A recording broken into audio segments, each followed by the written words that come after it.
그들은 늘 세계를 지배해왔습니다. 석유도, 금도, 전쟁마저도 숫자로 계산하며 움직이던 제국의 심장부. 그러나 동쪽 끝, 지도 위에서조차 작아 보이는 한 나라 앞에서 처음으로 계산이 무너졌습니다. 돈으로도 꺾이지 않고 압박에도 굴하지 않는 나라. 그때 세상은 깨달았습니다. 숫자로 설명할 수 없는 힘이 존재한다는 것을 말이죠. 천년을 버텨낸 강인한 뿌리와 전장을 뒤흔드는 강철과 반도체, 그리고 침묵하는 억제력으로 무장한 나라. 그 나라는 바로 대한민국입니다. 지금부터 그 놀라운 현장 속으로 들어가 보시죠.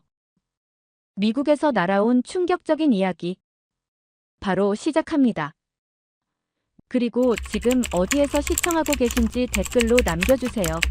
여러분의 이야기도 듣고 싶습니다. 그 전에 잠깐 1초 만에 누를 수 있는 좋아요 버튼을 꾹 눌러주시면 영상 제작에 큰 힘이 됩니다. 그럼 바로 사연 시작하겠습니다. 13조 원이라는 숫자가 화면에 떴을 때 사무실 공기가 얼어붙었습니다. 협상이 아니었어요.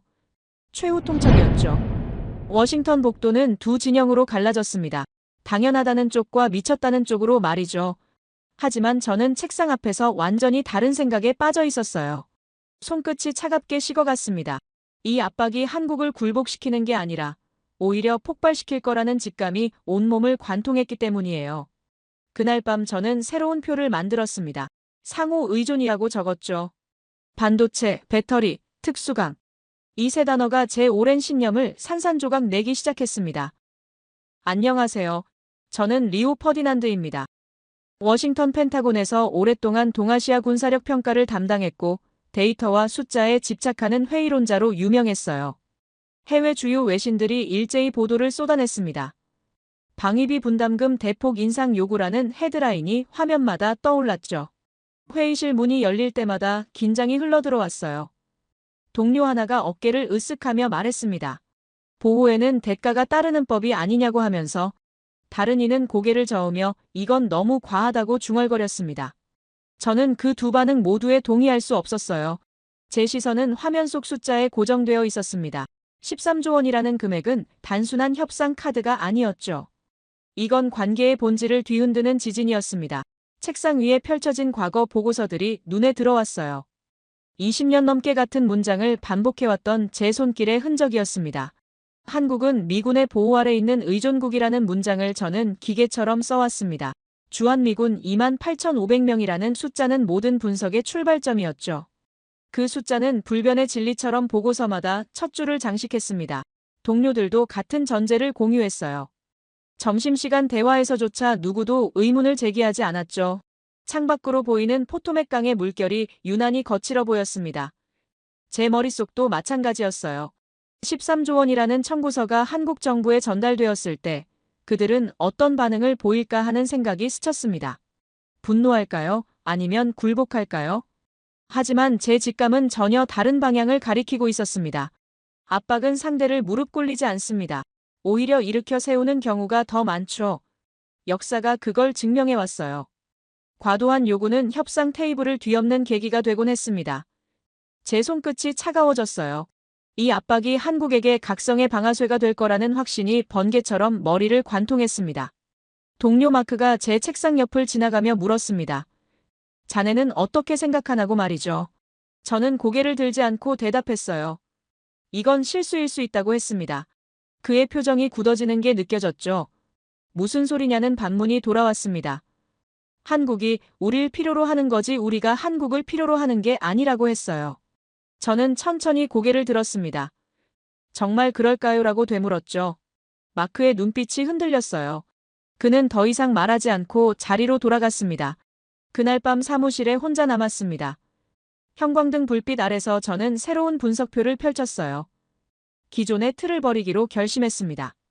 보호자와 피보호자라는 이분법적 구조를 지워버렸죠. 대신 상호 의존이라는 제목을 적었습니다. 손이 떨렸어요. 20년 경력을 부정하는 순간이었으니까요. 하지만 멈출 수 없었습니다. 첫 번째 항목에 반도체라고 적었고 두 번째는 배터리였습니다. 세 번째로 특수강을 기록했어요. 이 세 단어가 의미하는 바를 저는 너무나 잘 알고 있었습니다. 미국 첨단 산업의 혈관을 흐르는 피였죠. 데이터 센터가 돌아가려면 한국산 메모리가 필요했습니다. 전기차 혁명에는 한국 배터리 기술이 필수였어요. 방산 장비의 핵심 소재는 한국 특수강 없이는 완성될 수 없었죠. 숫자를 찾아보기 시작했습니다. 미국 IT 기업들의 한국 메모리 의존도를 계산했어요. 그래프가 완성되자 충격적인 그림이 나타났습니다. 실리콘밸리의 심장박동이 한국에서 시작되고 있었죠. 배터리 분야는 더 극적이었습니다. 전기차 전환을 추진하는 미국 자동차 업계가 한국 기술에 얼마나 의존하는지가 수치로 명확히 드러났어요. 이건 단순한 부품 공급이 아니었습니다. 미래 산업의 생사를 쥔 전략 자산이었죠. 특수강 데이터를 펼쳤을 때는 손이 떨렸습니다. 미국 방산 기업들이 생산하는 핵심 장비들의 소재 출처를 추적했어요. 놀랍게도 상당 부분이 한국에서 공급되고 있었죠. 이건 군사동맹의 의미를 완전히 뒤집는 발견이었습니다. 그래프 선들이 교차하는 지점을 바라보며 깨달았습니다. 우리가 한국을 일방적으로 보호하는 게 아니라 서로가 서로를 필요로 하는 구조였어요. 13조 원이라는 청구서는 이 균형을 무너뜨릴 수 있는 폭탄이었습니다. 시계를 보니 새벽 2시였습니다. 커피가 식어 있었지만 손을 뗄 수 없었어요. 보고서 초안에 조심스럽게 한 문장을 적어 넣었습니다. 미군 의존 서사의 종말이 시작되었다고 말이죠. 물론 물음표를 붙였습니다. 하지만 그건 호기심이 아니라 확신에 가까운 질문이었어요. 동료들에게 이 자료를 보여줄 수 있을까 고민했습니다. 반발이 거셀 게 뻔했죠. 20년간 유지해온 분석 틀을 송두리째 뒤집는 내용이었으니까요. 하지만 데이터는 거짓말을 하지 않습니다. 숫자가 말하고 있었어요. 관계의 본질이 이미 변했다고 말이죠. 창밖이 밝아오기 시작했습니다. 워싱턴의 새벽 하늘이 회색빛으로 물들어가고 있었어요. 저는 마우스를 움직여 파일을 저장했습니다. 제목을 달았죠. 재평가, 한미 관계의 상호 의존 구조라고 말입니다. 이 보고서가 어떤 파장을 일으킬지 알 수 없었습니다. 하지만 한 가지는 확실했어요. 13조 원이라는 청구서는 한국을 굴복시키는 게 아니라 각성시킬 거라는 사실 말입니다. 압박이 강할수록 반발도 강해지는 법이죠. 그리고 한국은 이제 반발할 수 있는 힘을 갖추고 있었습니다. 제20년 신념이 흔들리고 있었습니다. 아니, 정확히는 무너지고 있었어요. 하지만 그게 두렵지 않았습니다. 오히려 해방감이 들었죠. 진실에 한 걸음 더 가까워지는 기분이었으니까요. 압박은 협상이 아니라 명령이었습니다. 워싱턴에서 날아온 문서에는 단 한 줄의 여지도 없었죠. 1년에 13조 원을 내거나 주둔 규모를 재검토하겠다는 내용이었습니다. 회의실 공기가 무거워졌어요. 누군가는 이게 정상적인 협상 전략이라고 했지만 제 눈에는 전혀 달라 보였습니다. 며칠 뒤 고위급 회의가 소집되었습니다. 참석자들의 표정이 갈라져 있었어요. 절반은 단호했고 절반은 불편해 보였습니다. 한 고위 관계자가 발언했죠. 보호에는 대가가 따른다고 했습니다. 차갑고 계산적인 목소리였어요. 감정의 흔들림이 전혀 없는 톤이었습니다. 마치 장기판의 말을 움직이듯 숫자만 계산하는 사람처럼 들렸죠. 그는 계속 말했습니다. 한국의 경제 규모를 고려하면 충분히 부담 가능한 금액이라고 했어요. 수치를 나열하며 논리적으로 설명했습니다. 하지만 그 논리 속에는 상대의 입장이라는 게 존재하지 않았죠. 오직 우리의 이익만 계산되어 있었습니다. 저는 그 순간 등골이 서늘해지는 걸 느꼈어요. 회의실 한쪽에서 다른 목소리가 나왔습니다. 이건 과도하다는 의견이었죠. 동맹 관계를 훼손할 수 있다고 경고했습니다. 하지만 그 목소리는 금방 묻혔어요. 숫자와 계산이 감정과 관계를 압도했습니다. 저는 조용히 노트북을 열었습니다. 제가 밤새 작성한 분석표를 다시 들여다봤어요. 상호 의존이라는 제목 아래 빼곡히 적힌 데이터들이 눈에 들어왔습니다. 이 압박이 어떤 결과를 낳을지 제 머릿속에서는 이미 시뮬레이션이 돌아가고 있었죠. 압박받은 나라는 두 가지 선택을 합니다. 굴복하거나 독립하거나 말이죠. 한국이 어느 쪽을 선택할지는 명확해 보였습니다. 경제 규모도 크고 기술력도 갖췄으며 무엇보다 자존심이 강한 나라였으니까요. 13조 원이라는 청구서는 협상 카드가 아니라 결별 통지서가 될 수 있었습니다. 회의가 끝난 뒤 복도에서 한 동료를 만났습니다. 그는 한숨을 쉬며 말했어요. 이번엔 너무 세게 밀어붙이는 것 같다고 했죠. 저도 같은 생각이었습니다. 하지만 입 밖으로 꺼내기 조심스러웠어요. 이미 결정된 방향에 반대하는 건 경력에 도움이 되지 않았으니까요. 사무실로 돌아와 데이터를 더 깊이 파헤치기 시작했습니다. 한국이 미국 공급망에서 차지하는 비중을 산업별로 세분화했어요. 반도체 분야부터 시작했습니다. 메모리 반도체 시장에서 한국 기업들의 점유율을 계산했죠. 숫자가 화면에 떴을 때 손이 멈췄습니다. 글로벌 디램 시장의 압도적인 부분을 한국이 장악하고 있었습니다. 낸드 플래시도 마찬가지였어요. 더 중요한 건 차세대 메모리인 HBM 분야였습니다. 인공지능 시대의 핵심 부품이죠. 이 분야에서 한국의 기술력과 생산 능력은 대체 불가능한 수준이었습니다.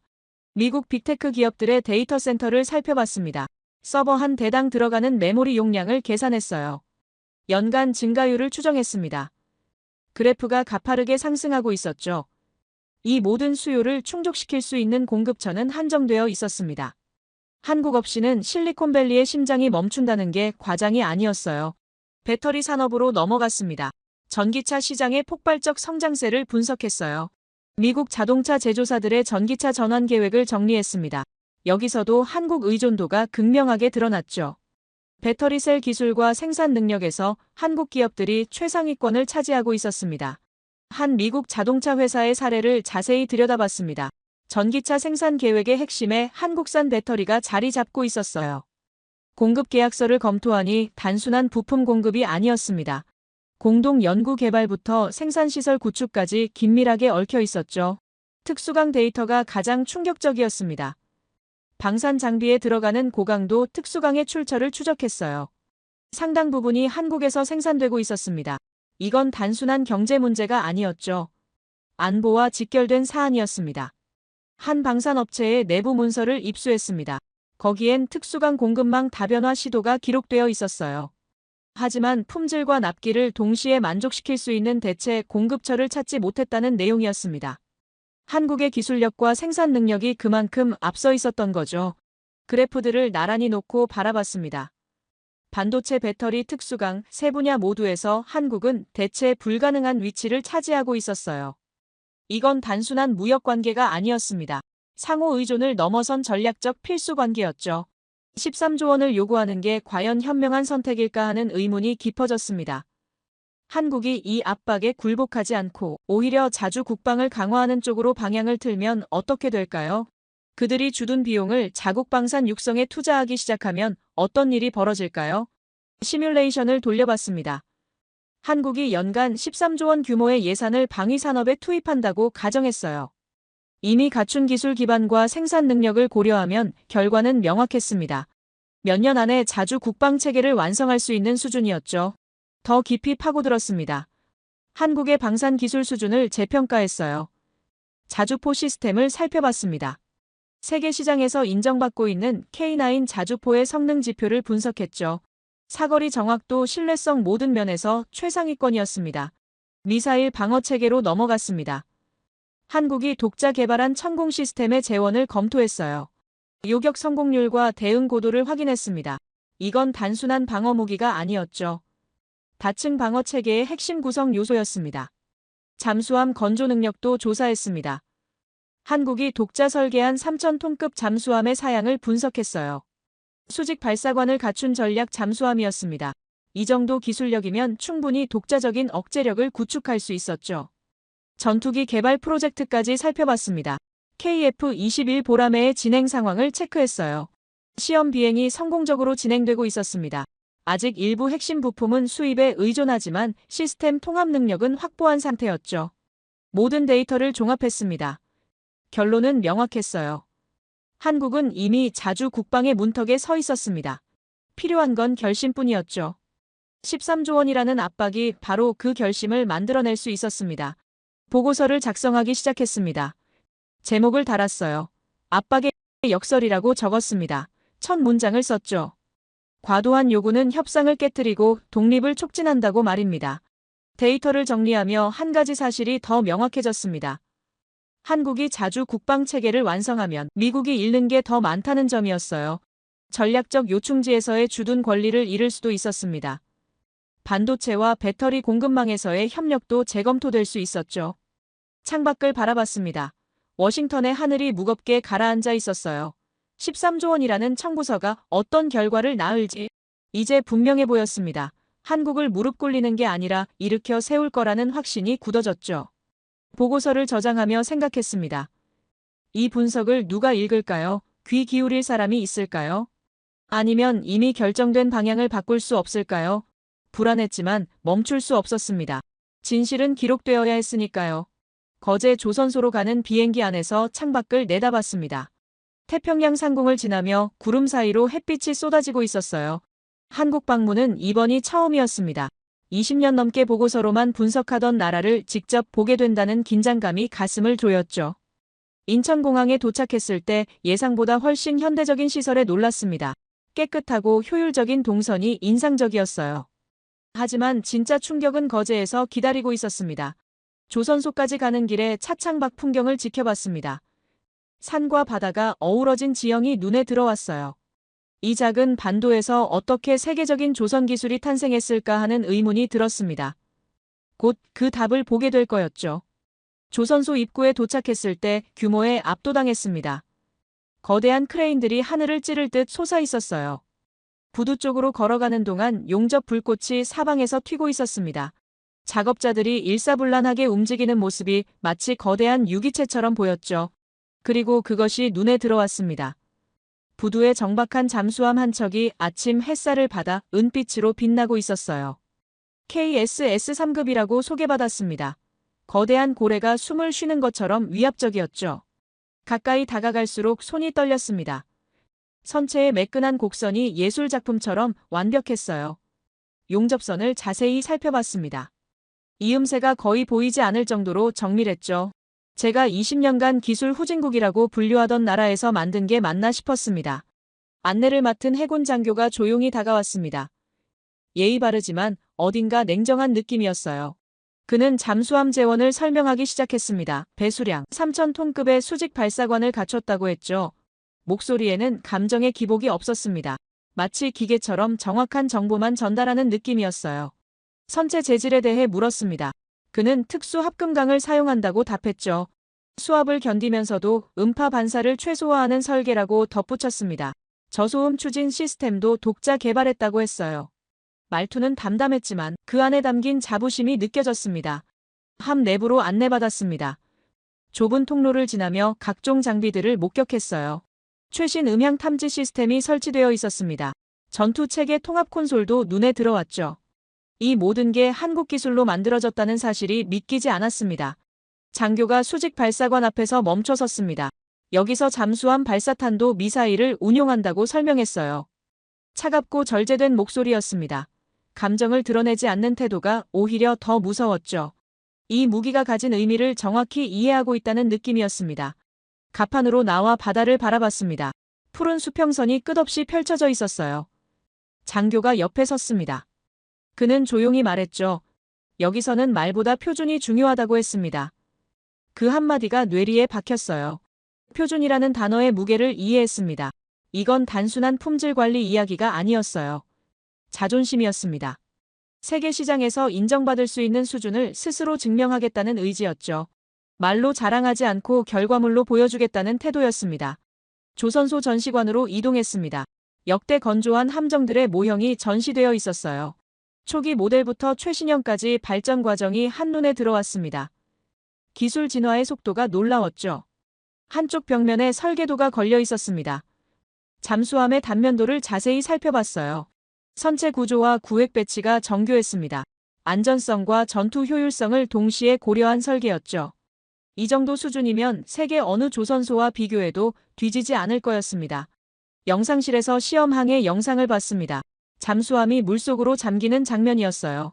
깊이 들어갈수록 선체가 수압을 견디는 모습이 선명했습니다. 음향 시험 결과도 확인했죠. 소음 수준이 예상보다 훨씬 낮았습니다.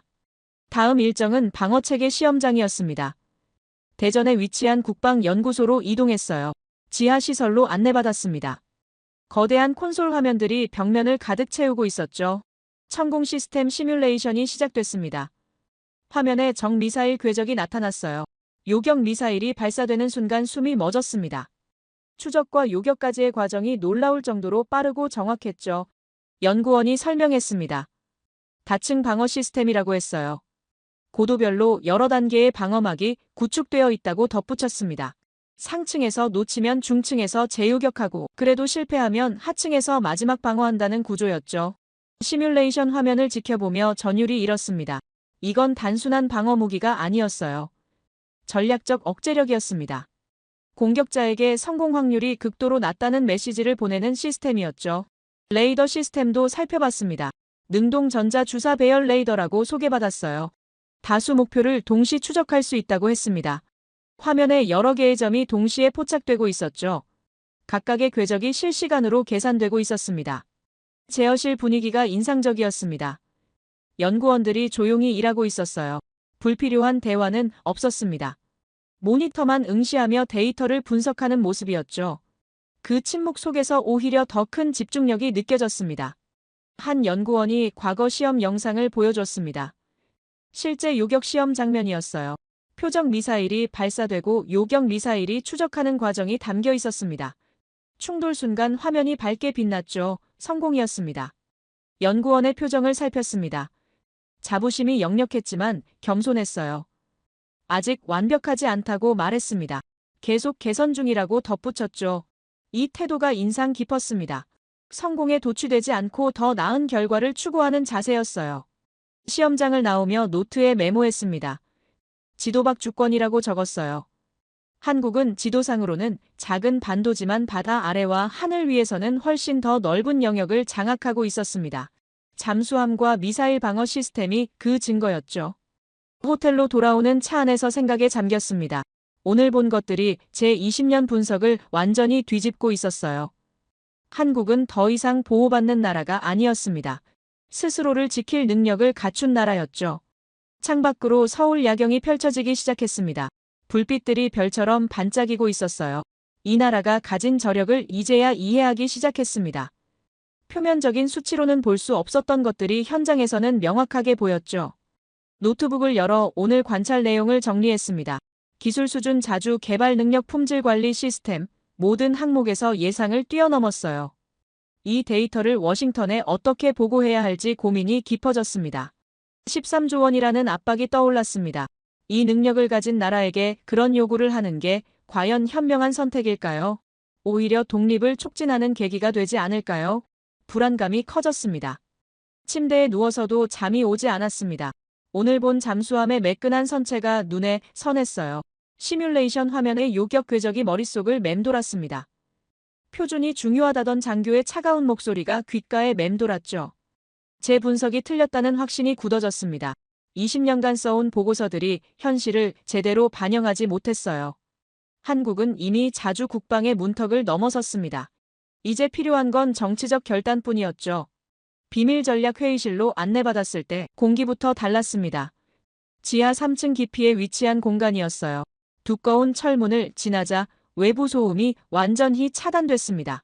회의실 한쪽 벽면에는 거대한 스크린이 설치되어 있었죠. 황현규 연구원이라고 소개받은 사람이 악수를 청했습니다. 40대 중반으로 보이는 남성이었어요. 안경 너머로 보이는 눈빛이 예리했습니다. 표정에는 감정의 흔들림이 없었죠. 차갑지만 정중한 태도였습니다. 마치 모든 걸 계산하고 있다는 느낌이 들었어요. 그는 자리를 권하며 말했습니다. 오늘 보여드릴 내용은 극히 제한적이라고 했죠. 공식 자료로 샘플링된 데이터만 공개 가능하다고 덧붙였습니다. 목소리는 평탄했지만 그 안에 담긴 경계심이 느껴졌어요. 스크린이 켜졌습니다. 화면에 한국 전역의 지형도가 나타났어요. 특정 지점들이 붉은 점으로 표시되어 있었습니다. 황 연구원이 설명을 시작했죠. 전략 비축 시설들의 위치라고 했습니다. 물론 실제 좌표는 공개할 수 없다고 덧붙였어요. 한 지점이 확대됐습니다. 산악 지형 속 깊숙한 곳이었어요. 화강암 안반을 파고든 지하 시설이라고 설명했습니다. 핵 공격에도 견딜 수 있는 구조라고 했죠. 습도와 온도가 일정하게 유지된다고 덧붙였습니다. 화면이 전환됐습니다. 시설 내부 구조도가 나타났어요. 미로처럼 복잡한 통로와 저장고들이 연결되어 있었습니다. 각 구역마다 방화벽과 폭발 방지 시스템이 설치되어 있다고 설명했죠. 안전성에 극도로 신경 쓴 설계였습니다. 황 연구원이 태블릿을 조작했습니다. 새로운 영상이 재생됐어요. 컨테이너들이 규칙적으로 정렬된 모습이었습니다. 각 컨테이너마다 바코드가 부착되어 있었죠. 자동화된 관리 시스템이 작동한다고 설명했습니다. 재고 관리 화면으로 전환됐습니다. 실시간으로 업데이트되는 수량이 표시되고 있었어요. 인공지능이 온도, 습도, 보관 기간을 모니터링한다고 했습니다. 이상 징후가 감지되면 즉시 경보가 울린다고 덧붙였죠. 저는 조심스럽게 물었습니다. 전체 보유량이 얼마나 되는지 말이죠. 황 연구원의 표정이 미세하게 변했습니다. 찰나의 주저함이었지만 포착할 수 있었어요. 그는 잠시 침묵하더니 대답했습니다. 7일치 정도라고 했죠. 7일치라는 말에 안도감이 들었습니다. 충분히 관리 가능한 수준으로 들렸어요.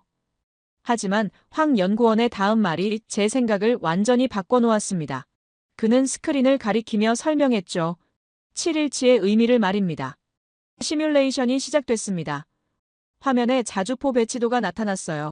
3300문이라는 숫자가 표시됐습니다. 황 연구원이 계산기를 두드렸죠. 한 문당 1일 소비량을 입력했습니다. 그래프가 그려지기 시작했어요. 숫자들이 화면을 채워갔습니다. 시간당 발사 가능 탄수가 계산됐어요. 하루 24시간 연속 사격을 가정했습니다. 일주일이 아니라 45일이라는 숫자가 나타났죠. 제 심장이 빠르게 뛰기 시작했습니다. 황 연구원이 덧붙였습니다. 이건 전력 사격 기준이라고 했어요. 실제 전투에서는 더 오래 버틸 수 있다고 설명했습니다. 목소리는 여전히 평탄했지만 그 안에 담긴 의미는 충격적이었죠. 다른 화면이 열렸습니다. 비교 데이터였어요. 미국과 유럽 주요국들의 포탄 보유량이 나열되어 있었습니다. 합산해도 100만 발 남짓이었죠.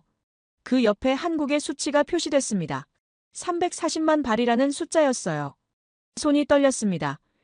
717라는 표현이 겸손함을 넘어선 전략적 기만처럼 느껴졌어요. 실제로는 세계 어느 나라와 비교해도 압도적인 물량이었습니다. 황 연구원의 차갑고 계산적인 태도가 이제 이해됐죠. 생산 능력 데이터가 추가됐습니다. 연간 증산량이 표시됐어요. 매년 20만 발씩 추가로 비축된다고 했습니다. 소비량보다 생산량이 많다는 의미였죠. 재고가 줄어드는 게 아니라 계속 늘어나고 있었습니다. 황 연구원이 또 다른 시뮬레이션을 실행했습니다. 전면전 시나리오였어요. 화면에 포격 패턴이 펼쳐졌습니다. 파상 공격이 몇 주간 지속되는 모습이었죠. 탄약 소진율이 그래프로 표시됐습니다. 놀라운 건 그래프가 바닥에 닿지 않는다는 점이었습니다. 45일이 지나도 여유분이 남아 있었어요. 황 연구원이 설명했습니다. 예비 비축분까지 고려하면 더 오래 버틸 수 있다고 했죠. 품질 관리 시스템으로 화면이 전환됐습니다. 각 포탄의 생산 이력이 데이터베이스에 저장되어 있었어요. 제조 날짜 검수 기록 보관 환경까지 추적 가능했습니다. 인공지능이 노후화 예측까지 한다고 설명했죠. 불량률 데이터를 확인했습니다. 놀라울 정도로 낮았어요. 엄격한 품질 검사 시스템 덕분이라고 했습니다. 황 연구원의 목소리에 처음으로 감정이 실렸습니다. 자부심이었죠. 하지만 곧 다시 평탄해졌습니다. 물류 시스템 영상이 재생됐습니다. 자동화된 운반 장비들이 움직이고 있었어요. 컨테이너가 정확한 위치로 이동하는 모습이었습니다. 사람 손을 거치지 않고 전산으로 관리된다고 했죠. 비상상황 대응 시나리오도 시뮬레이션 됐습니다. 특정 저장고가 피격당했다고 가정했어요. 즉시 다른 구역에서 보급이 이루어지는 시스템이었습니다. 단일 지점 파괴로는 전체 체계가 무너지지 않는 구조였죠. 황 연구원이 마지막 화면을 띄웠습니다. 향후 10년 계획이었어요. 생산 목표와 비축 목표가 그래프로 표시되어 있었습니다. 곡선이 가파르게 상승하고 있었죠. 이건 단순한 방어 준비가 아니었습니다. 제가 물었습니다. 이 정도면 충분하지 않냐고 말이죠. 황 연구원이 고개를 저었습니다. 충분하다는 기준은 없다고 대답했어요. 상대가 포기할 때까지 준비해야 한다고 덧붙였습니다. 그 말투에서 냉혹함이 느껴졌죠. 회의실을 나오며 복도에서 멈춰섰습니다. 머리가 복잡했어요. 오늘 본 데이터들이 제 인식을 완전히 뒤집고 있었습니다. 한국은 방어 준비를 넘어서 억제력 구축 단계에 있었죠. 717라는 표현의 진짜 의미를 이제 알았습니다. 겸손함이 아니라 전략이었어요. 실제 능력을 숨기면서 상대를 안심시키는 동시에 필요할 때 압도적인 화력을 보여줄 수 있는 구조였습니다. 엘리베이터를 타고 올라오며 생각했습니다. 13조 원을 요구하는 게 얼마나 위험한 선택인지 말이죠. 한국이 이 돈을 자체 방산에 투자하기 시작하면 몇 년 안에 완전한 자주 국방 체계를 갖출 수 있었습니다. 황 연구원의 차갑고 계산적인 태도가 떠올랐습니다. 감정을 드러내지 않으면서도 모든 걸 통제하려는 그 자세가 불편했어요. 하지만 동시에 인상적이었습니다. 이런 사람들이 국가 안보를 책임지고 있다는 사실이 말이죠. 노트북을 열어 오늘 내용을 정리했습니다. 340만 발이라는 숫자를 적었어요. 45일 연속 전력 사격 가능이라고 덧붙였습니다. 연간 20만 발 증산이라는 항목도 추가했죠. 이 데이터들이 의미하는 바는 명확했습니다. 한국은 더 이상 미군의 포탄 지원이 필요 없었어요. 오히려 역으로 공급할 수 있는 능력을 갖췄습니다. 실제로 우크라이나 전쟁에서 그런 사례가 있었다고 들었죠. 보고서 제목을 수정했습니다. 7일치의 역설이라고 적었어요. 겸손함 뒤에 숨은 압도적 능력에 대한 분석이었습니다. 이 보고서가 워싱턴에 어떤 반응을 일으킬지 예측할 수 없었죠. 창밖으로 서울 야경이 보였습니다. 불빛들이 반짝이고 있었어요. 저 도시 아래 어딘가에 340만 발의 포탄이 잠들어 있다는 사실이 비현실적으로 느껴졌습니다. 하지만 그건 엄연한 현실이었죠. 침묵하는 억제력이라는 문구가 떠올랐습니다. 노트에 적었어요. 한국의 방위 전략을 한마디로 표현하는 말이었습니다. 말하지 않지만 준비되어 있고 보여주지 않지만 존재하는 힘이었죠. 방산 공장으로 향하는 차 안에서 자료를 훑어봤습니다. 유럽 국가들의 한국형 방산 도입 계약서 목록이었는데 폴란드가 자주포 672문을 주문했다는 기록이 눈에 들어왔어요. 노르웨이와 핀란드도 목록에 있었고 단순한 무기 거래로는 설명되지 않는 규모였습니다. 공장 정문을 통과하자 거대한 건물들이 펼쳐졌는데 조립동, 시험동, 품질관리동이 질서정연하게 배치되어 있었어요. 안내를 맡은 담당자가 먼저 전시관으로 안내했고 벽면에 수출 실적이 연도별로 정리되어 있었습니다. 그래프가 인상적이었습니다. 2015년부터 급격히 상승하는 곡선이었는데 특히 최근 3년간 증가폭이 가팔랐어요. 담당자가 설명했습니다. 우크라이나 전쟁 이후 유럽의 수요가 폭증했다고 했는데 목소리는 침착했지만 그 안에 담긴 자신감이 느껴졌어요. 조립동으로 이동했습니다. 문이 열리자 거대한 공간이 나타났는데 자동화 라인이 끝없이 이어져 있었어요. 로봇 팔들이 정밀하게 움직이며 부품을 조립하고 있었고 사람은 거의 보이지 않았습니다. 모니터를 지켜보는 관리자 몇 명뿐이었어요. 한 라인에서 자주포가 조립되고 있었습니다.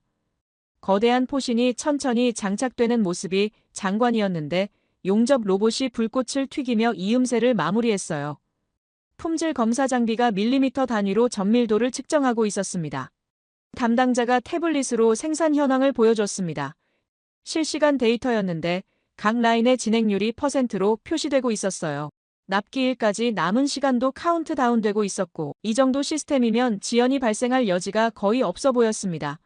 회의실로 자리를 옮겼습니다. 테이블 위에 계약서 샘플들이 놓여 있었는데 폴란드와 체결한 계약서를 열어봤어요. 두께가 상당했습니다. 단순한 무기 판매 계약이 아니었어요. 첫 장을 넘기자 항목들이 빼곡히 적혀 있었습니다. 기본 계약에는 자주포 672문 공급이 명시되어 있었는데 그 다음 페이지들이 더 중요했어요. 훈련 프로그램 제공이라는 항목이 눈에 들어왔습니다. 세부 내용을 읽어 내려갔습니다. 운용 교육, 정비 교육, 전술 교육까지 포함되어 있었는데 교육 기간은 6개월이었어요. 교관까지 파견한다는 조항도 있었습니다. 이건 단순한 무기 판매를 넘어선 것이었는데 구매국 입장에서는 무기와 함께 운용 능력까지 얻는 구조였어요. 다음 항목은 부품 공급이었습니다. 10년간 모든 소모품과 교체 부품을 공급한다는 내용이었는데 가격도 명시되어 있었어요. 합리적인 수준이었습니다. 중간에 공급이 끊길 염려가 없다는 보증이었는데 이게 얼마나 중요한 조건인지 알고 있습니까? 많은 무기 수출 계약이 납품 후 유지보수 문제로 갈등을 겪습니다. 부품 공급이 지연되거나 가격이 폭등하는 경우가 비일비재한데 한국은 이 부분을 계약서에 명확히 못 박아놓고 있었어요. 구매국이 안심하고 장비를 운용할 수 있는 환경을 만들어주는 겁니다. 기술 이전 조항이 가장 인상적이었습니다. 일부 부품의 현지 생산 기술을 이전한다는 내용이었는데 로열티 조건도 명확했어요. 이건 장기적 파트너십을 전제로 한 계약이었습니다. 단순히 무기를 팔고 끝나는 게 아니라 구매국의 자체 방산 능력 향상까지 지원하는 구조였어요. 담당자가 설명했습니다. 유럽 국가들이 한국을 선택한 이유는 가격 때문만이 아니라고 했는데 빠른 납기가 결정적이었다고 덧붙였어요. 실제 납기 데이터를 보여줬는데 계약 체결 후 6개월 내 첫 납품이 이루어진다고 했습니다. 서방 국가들이 보통 2년에서 3년 걸리는 것과 비교하면 압도적으로 빨랐습니다. 전쟁이 임박한 상황에서 이 속도 차이가 얼마나 중요한지 아십니까? 무기를 주문했는데 3년 뒤에 받는다면 그 사이에 전쟁이 끝날 수도 있어요. 한국의 빠른 납기는 단순한 경쟁력을 넘어서 생존의 문제와 직결되는 요소였습니다. 정치적 조건이 없다는 점도 강조했습니다. 구매국의 외교 정책에 간섭하지 않는다고 했는데 무기 사용처를 제한하지도 않는다고 덧붙였어요. 이 자유로움이 많은 국가들을 끌어들이는 요인이었습니다. 서방 국가들은 무기를 팔면서 정치적 조건을 붙이는 경우가 많은데 한국은 그런 간섭을 하지 않았어요. 폴란드 계약서를 덮으며 생각했습니다. 이 두꺼운 문서가 의미하는 바가 무엇입니까? 단순한 판매 계약이었다면 몇 장이면 충분했을 거예요. 하지만 이건 장기적 관계를 약속하는 문서였습니다. 훈련 부품 기술 이전이 모두 하나의 패키지로 묶여 있었고 구매국은 무기만 사는 게 아니라 파트너를 얻는 것이었어요. 차 안에서 노트를 펼쳤습니다. 신뢰 수출이라고 적었는데 한국형 방산의 핵심 경쟁력을 한마디로 표현하는 말이었어요. 가격도 중요하고 성능도 중요하지만 결국 신뢰가 가장 비싼 무기였습니다. 조립 라인 끝에서 나온 건 금속이 아니라 약속이었다는 생각이 들었습니다. 납기 준수 품질 보증 지속적 지원. 이 모든 약속이 제품에 녹아 있었는데 유럽 국가들이 선택한 이유가 이제 명확해졌어요. 그들은 총알을 산 게 아니었습니다. 시간과 신뢰를 샀어요. 전기차 배터리 자료를 다시 꺼냈습니다. 미국 자동차 제조사들의 전기차 전환 계획을 정리했는데 모든 계획의 중심에 한국 배터리가 자리 잡고 있었어요. 공급 계약서를 검토하니 방산 계약서와 유사한 구조였습니다. 한 자동차 회사의 사례를 자세히 살펴봤습니다. 향후 10년간 배터리 전량을 한국에서 공급받는 계약이었는데 단순한 부품 공급이 아니었어요. 공동 연구 개발 조항이 포함되어 있었고 차세대 배터리 기술을 함께 개발한다는 내용이었습니다. 생산시설도 공동으로 구축한다고 명시되어 있었습니다. 이건 의존을 넘어선 결합이었는데 미국 자동차 산업의 미래가 한국 배터리 기술과 완전히 엮여 있었어요. 이 관계를 끊는다는 게 가능하기나 합니까? 배터리 기술 격차 분석 자료를 펼쳤습니다. 에너지 밀도와 충전 속도에서 한국 기술이 앞서 있었는데 안전성 테스트 결과도 우수했어요. 화재 위험을 최소화하는 설계 기술이 핵심이었고 이 부분에서 경쟁사들과의 격차가 명확했습니다. 생산 규모도 압도적이었습니다.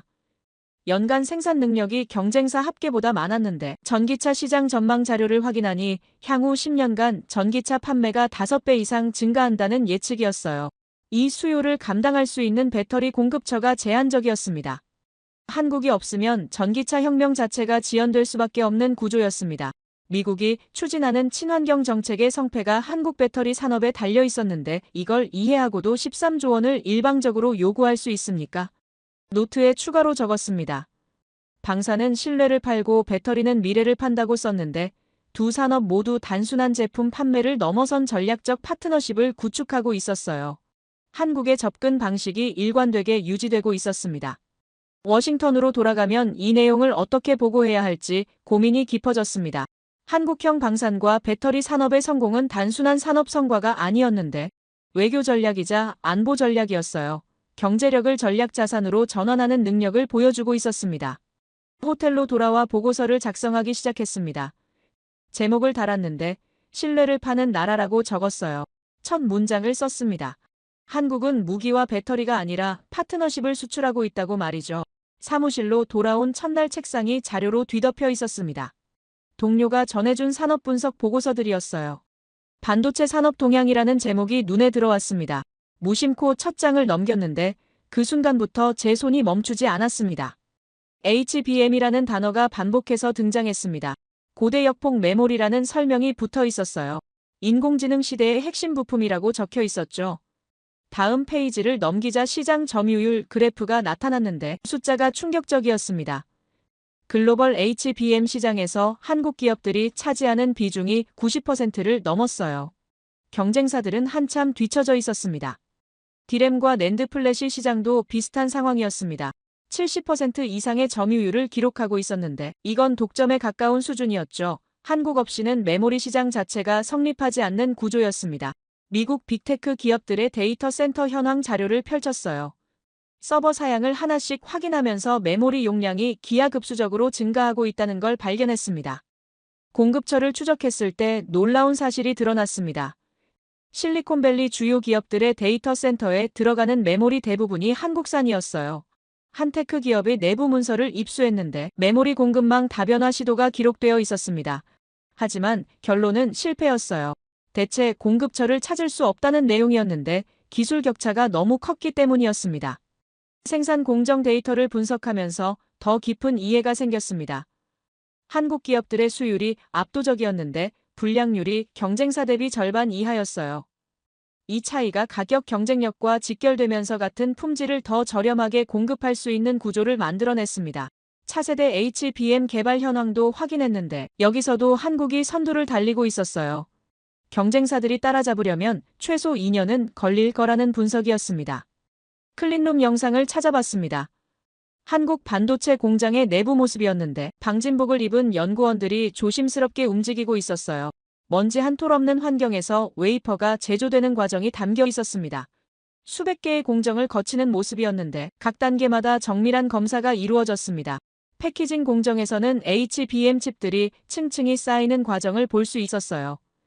3차원 적층 기술이라고 설명되어 있었는데 이 기술이 성능을 비약적으로 향상시킨다고 했습니다. 인공지능 기업들의 수요 예측 자료가 더 놀라웠습니다.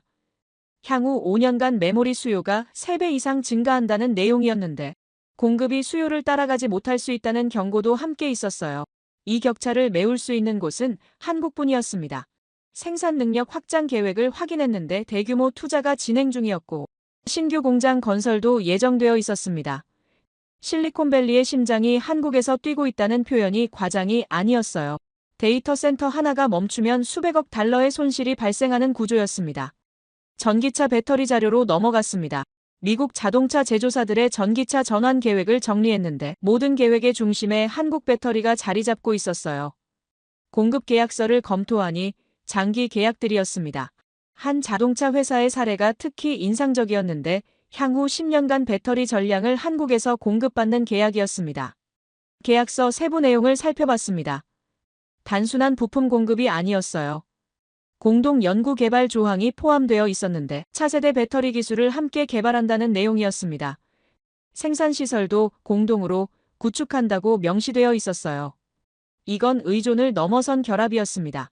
미국 자동차 산업의 미래가 한국 배터리 기술과 완전히 엮여 있었죠. 배터리 기술 격차 분석 자료를 펼쳤습니다. 에너지 밀도와 충전 속도에서 한국 기술이 앞서 있었어요. 안전성 테스트 결과도 우수했습니다. 화재 위험을 최소화하는 설계 기술이 핵심이었는데 이 부분에서 경쟁사들과의 격차가 명확했습니다. 생산 규모도 압도적이었어요. 연간 생산 능력이 경쟁사 합계보다 많았습니다. 전기차 시장 전망 자료도 확인했습니다. 향후 10년간 전기차 판매가 5배 이상 증가한다는 예측이었어요. 이 수요를 감당할 수 있는 배터리 공급처가 제한적이었습니다. 한국이 없으면 전기차 혁명 자체가 지연될 수밖에 없는 구조였죠. 미국이 추진하는 친환경 정책의 성패가 한국 배터리 산업에 달려 있었습니다. 특수강 데이터를 다시 펼쳤습니다. 방산 장비에 들어가는 소재 출처를 재확인했는데 한국산 특수강 비중이 예상보다 훨씬 높았어요. 고강도 특수강 분야에서 한국의 기술력이 세계 최상위권이었습니다. 한 방산 업체의 조달 기록을 분석했는데 핵심 장비에 들어가는 특수강 대부분이 한국산이었습니다. 대체재를 찾기 어려운 이유를 파고들었습니다. 강도와 내구성을 동시에 만족시키는 특수강 제조가 까다로웠어요. 열처리 공정 기술이 핵심이었는데 한국 기업들이 수십 년간 축적한 노하우가 있었습니다. 품질 편차도 매우 작았어요. 대량 생산에도 일정한 품질을 유지할 수 있다는 게 강점이었습니다. 방산 장비 제조 일정을 추적했습니다. 특수강 공급이 지연되면 전체 생산 계획이 무너지는 구조였어요. 한 사례에서는 대체 공급처를 찾으려다 품질 문제로 실패한 기록이 있었습니다. 결국 한국산으로 돌아올 수밖에 없었죠. 이건 단순한 경제 문제가 아니었습니다. 안보와 직결된 사안이었어요. 새로운 차트를 만들기 시작했습니다. 제목을 달았어요. 총알과 칩이라고 적었습니다. 포탄 보유량 데이터와 반도체 생산 능력을 나란히 배치했는데 묘한 대칭이 느껴졌습니다. 세로축에는 전략적 가치를 표시했고 가로축에는 대체 가능성을 놓았습니다. 포탄은 전략적 가치가 최상위였지만 대체 가능성도 존재했습니다. 다른 나라들도 생산할 수 있었죠. 하지만 반도체는 달랐습니다. 전략적 가치는 포탄과 동등한데 대체 가능성은 거의 없었어요. 그래프상에서 반도체점이 훨씬 더 극단적인 위치에 찍혔습니다. 배터리와 특수강을 추가하자 한국의 전략 자산 포트폴리오가 완성됐습니다. 글로벌 공급망 지도를 펼쳤습니다. 한국에서 시작된 화살표들이 전 세계로 뻗어나가고 있었는데 미국, 유럽, 아시아 모든 대륙이 연결되어 있었어요. 이 지도와 군사 배치도를 겹쳐봤을 때 묘한 일치점이 보였습니다. 주한미군이 주둔하는 전략적 요충지와 반도체 공급망의 중심이 같은 위치였어요. 우연이 아니었습니다. 13조 원 요구가 다시 떠올랐습니다. 이 공급망 구조를 흔들 수 있는 결정이었어요. 시뮬레이션을 돌려봤는데 한국이 반도체 수출을 30%만 줄여도 글로벌 IT 산업이 마비된다는 결과가 나왔습니다. 전기차 생산도 멈출 수밖에 없었고 방산 장비 제조도 차질이 빚어졌습니다. 포탄은 대포를 살리고 반도체는 세계를 살린다는 문장을 노트에 적었습니다. 한국의 전략적 위치를 완벽하게 요약하는 말이었어요. 클린룸에선 총성이 없지만 전쟁보다 치열한 경쟁이 벌어지고 있었습니다. 그 경쟁에서 한국이 이기고 있었죠. 보고서를 작성하기 시작했습니다. 제목을 달았어요. 칩이 곧 총알이라고 적었습니다. 21세기 전쟁은 클린룸에서 시작된다는 문장을 첫 줄에 넣었습니다. 한국이 장악한 세 가지 영역이 미국의 미래를 좌우하고 있다는 분석이었습니다. 워싱턴으로 돌아온 지 일주일이 지났는데 책상 위에는 완성된 보고서 초안이 놓여 있었어요. 200페이지가 넘는 분량이었습니다. 표지를 열면 제목이 보였는데 동맹의 재정이라고 적혀 있었죠. 부제는 보호에서 파트너십으로였습니다. 첫 장을 넘겼습니다. 기존 분석 틀을 완전히 뒤집은 내용이었는데 의존국이라는 항목을 지워버렸어요. 대신 상호 의존이라는 새로운 카테고리를 만들었고 그 아래 반도체 배터리 특수강을 배치했습니다. 포탄 보유량 데이터도 포함시켰는데 340만 발이라는 숫자와 함께 45일 연속 전력 사격 가능이라는 분석을 넣었죠. 잠수함과 미사일 방어체계 자료도 추가했습니다. 한국형 방산 수출 실적과 계약 구조도 상세히 기록했어요. 그래프들을 다시 확인하는데 총알과 칩이라는 제목의 차트가 핵심이었습니다. 군사력과 경제력이 하나의 그림으로 통합되어 있었고 28만 5천 명이라는 숫자의 의미도 재해석했죠. 상사에게 보고서를 제출하기로 했습니다. 회의실로 들어갔을 때 그가 창가에 서서 포토맥강을 내려다보고 있었어요. 제 발소리를 듣고 돌아섰는데 표정이 무거웠습니다. 보고서를 건넸고 그는 표지를 보더니 눈썹을 치켜 올렸죠. 동맹의 재정이라는 제목이 마음에 들지 않는다는 표정이었습니다. 첫 장을 넘기기 시작했는데 몇 페이지를 읽더니 고개를 들었어요. 그의 목소리가 차가웠습니다. 20년간 유지해온 분석 틀을 왜 바꾸려 하는지 물었는데 감정의 흔들림이 전혀 없는 톤이었죠. 마치 기계처럼 논리만 따지는 사람 같았습니다. 제가 현장에서 본 것들을 설명하기 시작했어요. 잠수함 이야기를 꺼냈는데 거제 조선소에서 본 선체의 정밀도와 기술 수준을 설명했습니다. 포탄고 시뮬레이션 결과도 이야기했고 45일이라는 숫자가 의미하는 바를 강조했죠. 하지만 그의 표정은 변하지 않았어요. 반도체 데이터를 펼쳐 보이며 HBM 시장 점유율 90%라는 수치를 가리켰습니다.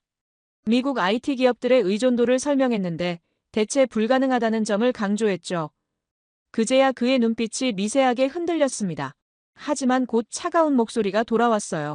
그럼 우리가 어떻게 하자는 건지 물었고 13조 원 요구를 철회하자는 건지 되물었습니다. 계산적이고 냉정한 태도였는데 이 사람에게는 관계보다 숫자가 중요해 보였죠. 제가 답했습니다. 요구를 철회하자는 게 아니라 협상 방식을 바꾸자는 거라고 설명했어요. 압박이 아니라 대화로 접근해야 한다고 말했는데 상대의 능력을 인정하는 것부터 시작해야 한다고 덧붙였습니다. 그가 보고서를 덮으며 이건 정치적으로 받아들여지기 어렵다고 말했죠.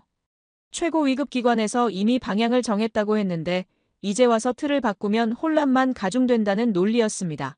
목소리는 여전히 평탄했지만 거부의 의미는 명확했어요. 제가 물었습니다. 그럼 한국이 자주 국방을 선택하면 어떻게 할 건지 말이죠.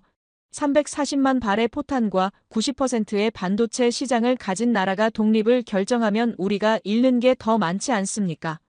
침묵이 흘렀는데 그는 창밖을 바라봤어요. 한참 뒤에 입을 열었습니다. 자네 보고서를 검토해보겠다고 했지만 기대는 하지 말라고 덧붙였죠. 이미 정해진 방향을 바꾸기는 어렵다는 의미였습니다. 회의실을 나왔을 때 복도가 유난히 길어 보였어요. 제 20년 경력을 걸고 작성한 보고서가 묵살될 수도 있다는 생각이 들었지만 후회는 없었습니다. 진실을 기록했으니까요. 며칠 뒤 예상치 못한 일이 벌어졌는데 상사가 보고서를 상급부서에 올렸다는 소식이었어요. 검토 회의가 소집됐다고 했고 주요 정책 담당자들이 참석한다는 내용이었습니다. 회의실은 긴장감으로 가득했는데 10여 명의 고위 관계자들이 앉아 있었어요. 제 보고서가 스크린에 띄워졌고 발표를 시작했습니다. 동맹의 재정이라는 제목부터 설명했는데 반응이 엇갈렸어요. 일부는 고개를 끄덕이며 경청했지만 다른 이들은 회의적인 표정이었습니다. 한 관계자가 질문했는데 한국의 능력을 과대평가하는 것 아닌지 물었어요. 데이터를 하나씩 제시했습니다. 포탄 보유량 시뮬레이션 결과를 보여줬고 반도체 시장 점유율 그래프도 띄웠죠. 방산 수출 계약서 샘플도 공유했는데 숫자는 거짓말을 하지 않았습니다. 또 다른 관계자가 발언했는데 그럼 우리가 13조 원 요구를 포기해야 한다는 건지 물었어요. 목소리가 날카로웠고 감정적인 반발이 느껴졌습니다. 제가 답했습니다. 포기가 아니라 조정이라고 했는데 일방적 요구가 아니라 협상으로 접근해야 한다고 설명했죠. 상대의 기여를 인정하는 것부터 시작해야 한다고 강조했습니다. 비용은 계산서지만 책임은 약속이라는 문장을 스크린에 띄웠어요. 이 한 문장이 제 보고서의 핵심이었는데 동맹의 본질은 돈이 아니라 신뢰라고 설명했습니다. 한국이 제공하는 전략적 가치를 숫자로만 환산할 수 없다고 덧붙였죠. 회의실 공기가 조금씩 변하기 시작했는데 몇몇 관계자들이 진지하게 메모하고 있었어요. 그래프들이 설득력을 발휘하고 있었는데 특히 반도체 의존도 데이터가 강력했습니다. 한 고위 관계자가 입을 열었는데 그는 최고 위급 기관과 가까운 인물이었어요. 이 분석이 흥미롭다고 말했지만 정치적으로 민감하다고 덧붙였습니다. 신중한 접근이 필요하다는 의미였죠. 회의가 끝난 뒤 복도에서 몇몇 동료들이 다가왔는데 용기 있는 보고서라고 말했어요. 하지만 조심하라는 충고도 함께 들었습니다. 기존 정책에 반하는 내용이라 반발이 있을 거라는 경고였죠. 며칠 뒤 주요 매체에서 연락이 왔는데 보고서 내용이 알려졌다는 겁니다. 누군가 언론에 흘렸던 거예요. 해외 외신도 관심을 보이기 시작했는데 동맹관계 재정립이라는 키워드로 기사들이 쏟아졌습니다. 국내 방송에서도 다뤄졌고 전문가들이 출연해서 재분석을 논평했어요. 찬반이 갈렸는데 일부는 현실적이라고 평가했지만 다른 이들은 순진하다고 비판했습니다. 정책연구소들이 세미나를 열었는데 제 보고서가 주제였어요. 토론회에 초청받았고 학계와 정부 관계자들 앞에서 발표했습니다. 질문이 쏟아졌지만 데이터로 답할 수 있었어요. 가장 큰 변화는 내부에서 일어났는데 동료들 사이에서 논의가 시작됐습니다. 한국에 대한 재평가가 필요하다는 목소리가 나왔고 현장 방문을 제안하는 이들도 생겼죠. 상사가 다시 불렀는데 회의실에 들어가니 그의 표정이 전과 달랐어요. 자네 보고서가 파장을 일으키고 있다고 말했는데 최고 위급 기관에서도 검토 중이라고 했습니다. 그는 계속 말했어요. 정책 방향을 당장 바꿀 수는 없지만 참고 자료로 활용될 거라고 했고 한국과의 협상 테이블에서 고려 사항으로 포함될 거라고 덧붙였습니다. 제가 물었습니다. 그럼 13조 원 요구는 어떻게 되는 건지 말이죠. 그가 답했는데 수정될 가능성이 있다고 했어요. 일방적 압박보다는 협상 방식으로 접근할 거라고 설명했습니다. 회의실을 나서며 창밖을 바라봤는데 워싱턴의 하늘이 유난히 맑아 보였어요. 20년 만에 안개가 걷힌 것 같았습니다. 제 보고서가 비록 작은 변화라도 만들어낼 수 있다는 희망이 생겼는데 사무실로 돌아와 새로운 메모를 적었어요. 28만 5천 명이라는 숫자는 이제 족쇄가 아니라 균형이라고 썼습니다. 보호자와 피보호자가 아니라 파트너와 파트너라고 덧붙였죠. 보고서 마지막 장을 펼쳤는데 결론 부분이었어요. 동맹은 보호에서 파트너십으로 진화해야 한다고 적혀 있었습니다. 21세기 안보 질서는 일방적 관계가 아니라 상호 책임에 기반한다는 문장이 이어졌는데 한국은 더 이상 보호받는 나라가 아니라는 확신이 들었어요. 스스로를 지킬 능력을 갖췄고 오히려 동맹에 기여하는 나라였습니다. 한국을 다시 방문했습니다. 공식 일정이 아니라 개인 여행이었는데 워싱턴에서의 소용돌이가 잠시 잠잠해진 틈을 타서 떠났어요. 이번엔 보고서를 위한 분석이 아니었습니다. 제 눈으로 다시 한번 확인하고 싶었는데 지난 몇 달간 제가 내린 결론이 정말 맞는 건지 말이죠. 인천공항에 내렸을 때 공기부터 달랐습니다. 처음 왔을 때는 긴장감이 앞섰는데 이번엔 묘한 친숙함이 느껴졌어요. 서울로 향하는 길에 차창 밖을 바라보며 고층 빌딩들이 하늘을 찌르고 있는 모습을 봤는데 도로는 질서정연하게 정비되어 있었습니다. 이 나라의 저력이 어디서 나오는지 이제 알 것 같았어요. 호텔에 짐을 풀고 남산으로 향했습니다. 저녁 무렵이었는데 해가 서쪽으로 기울고 있었어요. 타워까지 올라가는 케이블카 안에서 서울 전경이 펼쳐지기 시작했는데 건물들 사이로 한강이 은빛띠처럼 흐르고 있었습니다. 숨이 멎을 듯한 광경이었어요. 전망대에 도착했을 때 해가 완전히 넘어가고 있었습니다. 도시 전체에 불빛이 하나둘 켜지기 시작했는데 점점이 박힌 별처럼 반짝이는 모습이었어요. 이 광경을 보며 지난 몇 달이 주마등처럼 스쳐 지나갔습니다. 거제 조선소의 잠수함이 떠올랐습니다. 매끈한 선체의 곡선과 정밀한 용접선이 눈에 선했는데 여기서는 말보다 표준이 중요하다던 해군 장교의 차가운 목소리가 귓가에 맴돌았어요. 그 한마디가 한국의 철학을 완벽하게 요약하고 있었습니다. 말로 자랑하지 않고 결과물로 증명한다는 태도 말이죠. 부두에 정박한 KSS 3급을 처음 봤을 때의 충격이 생생했습니다. 거대한 고래처럼 햇빛을 받아 빛나던 모습이 잊히지 않았는데 수직 발사관을 갖춘 전략 잠수함이라는 설명을 들으며 제 편견이 무너졌던 순간을 기억했어요. 제가 20년간 기술 후진국이라고 분류하던 나라에서 이런 걸 만들어낼 수 있습니까? 그 질문이 제 모든 분석을 뒤집는 시작점이었습니다. 지하 탄약고의 침묵도 기억났습니다. 끝없이 이어진 포탄 컨테이너들과 자동화된 관리 시스템이 떠올랐는데 340만 발이라는 숫자가 의미하는 바를 이제는 완전히 이해했어요. 717라는 겸손한 표현 뒤에 숨은 압도적 능력 말이죠. 황현규 연구원이 시뮬레이션을 돌리던 모습이 선명했습니다. 자주포 3300문이 45일 밤낮으로 쉬지 않고 불을 뿜을 수 있다는 계산 결과가 화면에 떴을 때 제 심장이 빠르게 뛰었는데 미국과 유럽을 합쳐도 100만 발 남짓인데 한국은 그 3배가 넘는 물량을 보유하고 있었습니다. 이게 방어 준비를 넘어선 억제력 구축이 아니면 대체 뭡니까? 클린룸의 정밀함도 잊을 수 없었습니다. 방진복을 입은 연구원들이 조심스럽게 웨이퍼를 다루던 모습이 눈에 선했는데 HBM 칩들이 층층이 쌓이는 패키징 공정이 떠올랐어요. 그 기술력이 세계 IT 산업의 심장을 뛰게 하고 있었습니다. 90%라는 시장 점유율이 의미하는 바를 처음 봤을 때 손이 떨렸습니다. 실리콘밸리 주요 기업들의 데이터 센터에 들어가는 메모리 대부분이 한국산이었는데 대체 공급처를 찾으려던 테크 기업들이 모두 실패했다는 내부 문서를 확인했을 때 깨달았어요. 이건 단순한 부품 공급이 아니라 전략 자산의 장악이었습니다. 한강의 불빛을 바라보며 깨달았습니다. 이 모든 것이 따로 존재하는 게 아니라는 걸 말이죠. 잠수함, 포탄, 반도체가 모두 하나의 철학으로 연결되어 있었는데 자주 국방이라는 큰 그림의 조각들이었어요. 각각이 독립적으로 뛰어나지만 함께 모였을 때 더 강력한 억제력을 만들어내고 있었습니다. 벤치에 앉아 노트를 꺼냈습니다. 마지막 메모를 적기 시작했는데 동맹은 보호에서 파트너로 진화했다고 썼어요. 28만 5천 명이라는 숫자는 이제 족쇄가 아니라 균형이라고 덧붙였습니다.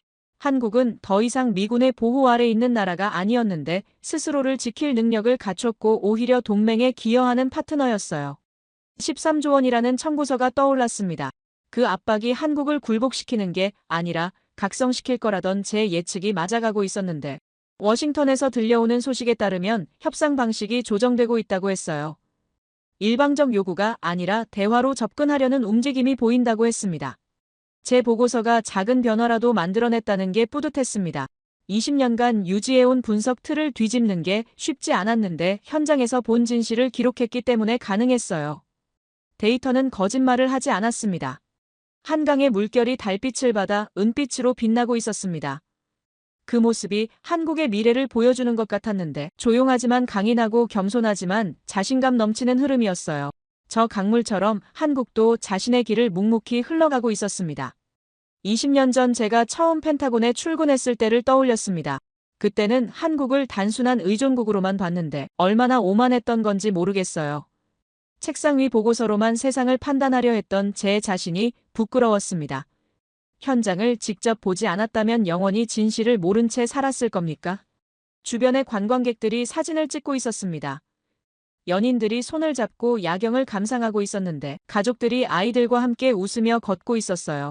이 평화로운 모습 뒤에 340만 발의 포탄과 90%의 반도체 시장이 있다는 걸 그들은 알고 있습니까? 아마 대부분은 모를 겁니다. 하지만 그게 더 나은 거라는 생각이 들었는데 진짜 억제력은 조용히 작동하는 법이니까요. 떠들어대지 않지만 확실하게 준비되어 있는 힘이 가장 강력한 무기였습니다. 방에 들어와 노트북을 열었습니다. 마지막 보고서를 작성하기 시작했는데 제목은 현장 검증으로 뒤집힌 20년이었어요. 데이터보다 현장이 답이라는 문장을 첫 줄에 넣었습니다. 제 경험을 솔직하게 기록하기 시작했어요. 보고서를 쓰면서 확신이 들었습니다. 미국과 한국의 관계가 새로운 단계로 진화해야 한다는 확신이었는데 보호자와 피보호자가 아니라 동등한 파트너로 만나야 했어요. 그래야 양국 모두에게 이익이 되는 관계가 만들어질 수 있었습니다. 마지막 문단을 적었습니다. 한국은 세계 안보의 새로운 모델이라고 썼는데 자주 국방과 동맹 협력을 동시에 추구하는 나라라고 덧붙였어요. 이 두 가지가 모순되지 않고 오히려 서로를 강화한다는 점을 강조했습니다. 파일을 저장하며 생각했습니다. 이 보고서가 워싱턴에 어떤 영향을 미칠지 알 수 없었는데 중요한 건 진실을 기록했다는 사실이었어요. 현장에서 본 것을 왜곡하지 않고 그대로 전달했다는 점이었습니다. 한국이 보여준 건 단순한 군사력이나 경제력이 아니었습니다. 한 나라가 스스로의 운명을 개척해 나가는 의지였는데 어려움 속에서도 포기하지 않고 묵묵히 준비하는 자세였어요. 그 정신이 오늘의 한국을 만들었습니다. 앞으로 미국과 한국의 관계가 더욱 성숙해지길 바랍니다. 서로를 존중하고 이해하는 진정한 파트너십이 만들어지길 바라는데 그것이 양국뿐 아니라 세계 평화에도 기여할 거라고 믿어요. 제 이야기를 끝까지 들어주셔서 감사합니다. 모두 안녕히 계세요. 오늘의 사연 어떻게 들으셨나요? 숫자와 데이터로만 보던 관계가 사실은 눈에 보이지 않는 힘으로 이어져 있었다는 점 흥미롭지 않으셨나요? 우리가 당연하게 생각했던 틀도 현장에서 보면 전혀 다른 모습일 수 있다는 걸 보여주는 이야기였던 것 같습니다. 결국 중요한 건 힘의 크기보다는 신뢰와 준비, 그리고 서로를 인정하는 태도가 아닐까 싶어요. 앞으로 이 관계가 어디로 흘러갈지 누구도 단정할 수는 없겠죠. 어쩌면 또 다른 길이 열릴 수도 있고 예상치 못한 선택이 나올 수도 있을 겁니다. 여러분은 이 이야기를 어떻게 보셨나요? 여러분의 생각을 아래 댓글에 남겨주세요. 그리고 감동적인 사연을 주변 사람들과 공유하고 함께 이야기 나눠보세요. 마지막으로 1초밖에 걸리지 않는 구독과 좋아요, 알림 설정은 영상 제작에 큰 힘이 됩니다. 지금까지 감동을 담아 여러분께 진심을 전하는 감동담기였습니다. 오늘 하루도 행복한 하루 보내세요.